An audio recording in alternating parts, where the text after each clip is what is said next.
Bonjour et bienvenue sur Anglais Cours Club. Aujourd'hui, nous allons voir comment dire les qualités d'une personne en anglais.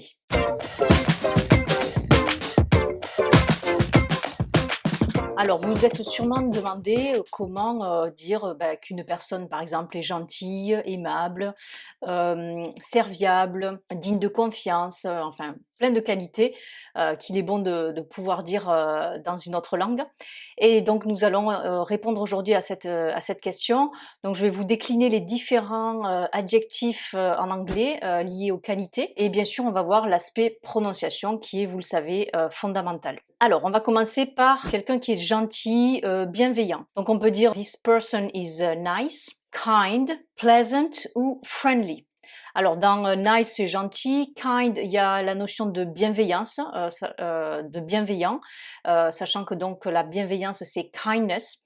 Vous savez qu'en anglais, vous prenez un adjectif et quand derrière vous y mettez ness, N-E-2-S, c'est souvent le substantif, le nom de, là en l'occurrence, la qualité. Pleasant, donc agréable, et friendly, là on voit la notion de friend, ami, donc on touche ici à la notion de convivialité. C'est quelqu'un de convivial.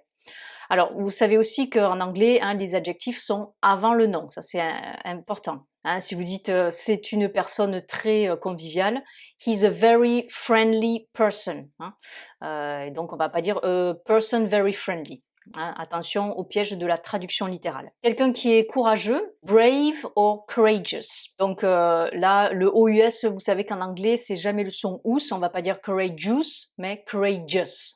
C'est le son schwa, le son incontournable en anglais. Pour dire intelligent, on a intelligent, où là, bien sûr, on prononce le T en anglais. Gifted, donc là, c'est l'idée d'être doué. On a le mot gift dedans, le don, le cadeau. Ou bien smart.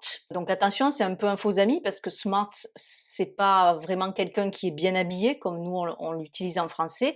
Mais c'est plutôt employé dans le sens de intelligent, dégourdi, malin. Ou alors intelligent, clever. Déterminé, determined. Donc celui-là, il est intéressant sur l'aspect prononciation. On va accentuer sur la deuxième syllabe. He's determined. Determined et pas determined, par exemple. Quelqu'un de juste, c'est fair. On pense au fair play. Et donc, si on voyait dans une autre leçon, par exemple, les contraires, eh bien, quelque chose d'injuste, c'est unfair. Quand on a le préfixe un, eh bien, là, on est sur le contraire. Quelqu'un de humble, c'est humble. Avec ici, donc ça s'écrit comme en français, mais attention, en anglais, on prononce le H. Poli, polite. Avec ici le I qui se prononce I. Je vous renvoie une vidéo sur les différentes façons de prononcer le I, la lettre I. Ça peut être le son I, mais souvent c'est le son I, puisqu'évidemment c'est le son de l'alphabet anglais pour la lettre I. Quelqu'un qui a confiance, confident. Alors attention, là c'est un faux ami. Confident, c'est pas confident, mais donc c'est confiant. Avec avoir confiance en soi, c'est to be self-confident. Self, c'est tout ce qui renvoie à soi. Quelqu'un qui est compétent, c'est skillful. Donc, skill, c'est le nom pour la compétence. Et skillful, c'est plein de compétences. Full, c'est plein. Donc, vous avez souvent des adjectifs avec full derrière. Et quand vous regardez ce qu'il y a devant, eh bien, en général, c'est le nom.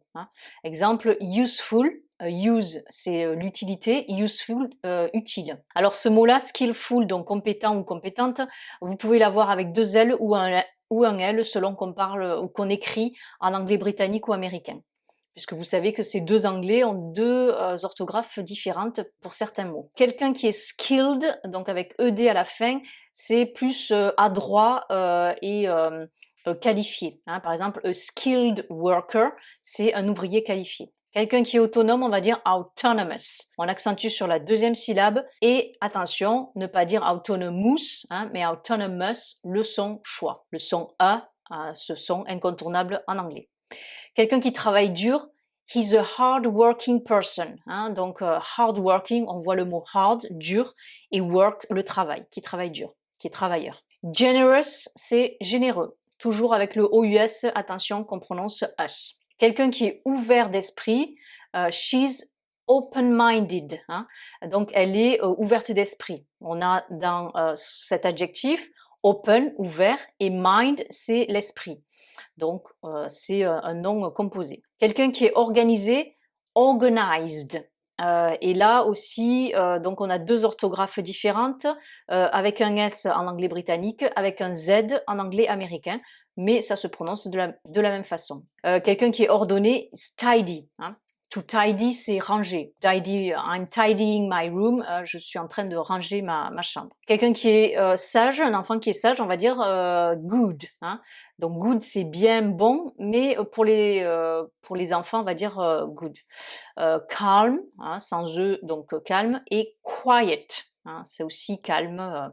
Quand on dit be quiet, c'est soyez calme, mais c'est aussi si vous voulez, taisez-vous. L'adjectif reliable ou trustworthy, hein, ce sont des adjectifs qui veulent dire digne de confiance. Donc, vous avez dans trustworthy, trust c'est la confiance et donc qui vaut le coup qu'on lui donne confiance. Hein. Worth, c'est valoir le coup. Valoir. Reliable, exemple, I can rely on her, hein, je peux m'appuyer sur elle, donc ça donnait l'adjectif reliable, digne de confiance. Alors attention, là je vais vous donner 2 séries de faux amis. L'adjectif comprehensive, ce n'est pas compréhensif, c'est être compatissant. Et par contre, être compréhensif, c'est to be understanding. On reconnaît bien sûr le verbe to understand, comprendre. Autre binôme de faux amis, c'est sensible, qui veut dire raisonnable, sensé, raisonnable, et sensitive, qui lui veut dire donc sensible. Quelqu'un qui est sérieux, on va dire serious, hein, donc on va bien serious, mais serious. Le E se prononce I, et le OUS, toujours pareil, le son choix, us. Quelqu'un qui est serviable, helpful, hein, je vous le disais tout à l'heure, skillful, plein de compétences, donc compétent, helpful, plein d'aide, help-led, donc serviable. Quelqu'un qui est extraverti, qui est ouvert, c'est quelqu'un qui est outgoing, hein, outgoing, qui va à l'extérieur, out. Ou alors, to be extrovert, donc extraverti. Quelqu'un qui est fidèle, c'est faithful. Faith, hein, c'est la fidélité, c'est la foi aussi, hein, quand on parle de religion.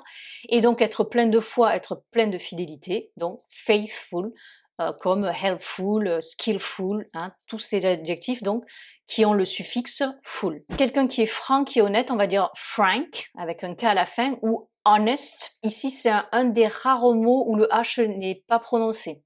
Hein, vous savez qu'en général, le H se prononce dans quasiment tous les mots en anglais, mais celui-là, ça fait partie des exceptions. Donc, on va pas dire honest, mais honest. Quelqu'un qui est enthousiaste, on va dire enthusiastic. Donc ici, on a TH, donc bien prononcer le TH. On va pas dire enthusiastic, hein, ou enthusiastic. Donc enthusiastic. Je vous renvoie à la vidéo sur la prononciation du TH en anglais et l'importance de bien prononcer ce TH. Quelqu'un qui est optimiste, c'est optimistic, hein, tic à la fin. Quelqu'un qui a un bon tempérament, donc qui a un bon caractère. She's a good-tempered person. Good-tempered, donc bon tempérament, bon caractère. Obéissant, obedient. Patient, patient. Donc ici, vous avez la lettre A qui se prononce A, comme le son de l'alphabet anglais pour la lettre A, et le T qui se prononce ch.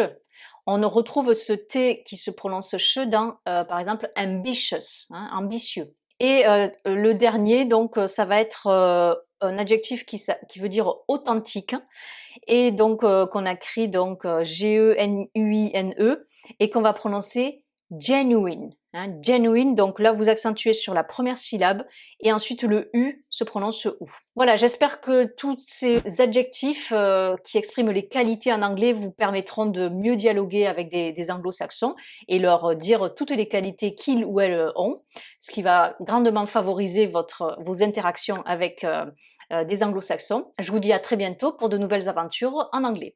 See you pretty soon for a new adventure in English. Bye bye!